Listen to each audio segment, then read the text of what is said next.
लोग वहां से यहाँ तक पहुंचे हो, मगर हालत फिर भी वही है। क्यों?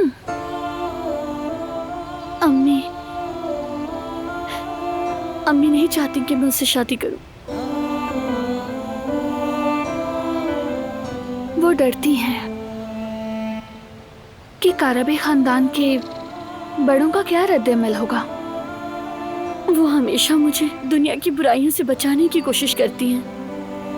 और तुम्हें अंदाजा नहीं है कि ये बात कितनी कीमती है तुम्हारे लिए। क्यों? कि कदर आपा तुम्हें बचाने की कोशिश कर रही हैं, लेकिन हर माँ ऐसा ही करती है। सही कहा, ऐसा ही करती है हर माँ। और अगर हमारी माँ ऐसा ना करे तब इंसान सोच में पड़ जाता है कि आखिर क्यों। फिर जवाब ढूंढता है, और जब जवाब मिलता है तो इंसान की दुनिया बिखर जाती है। मैं सच कहूँ तो आप क्या कह रही हैं मैं समझ नहीं पा रही। बस यूं ही बात कर रही हूँ मैं। मेरी बातों का मतलब है कि अपनी माँ की कदर करो। कदर आपा अच्छी इंसान है और एक अच्छी माँ भी।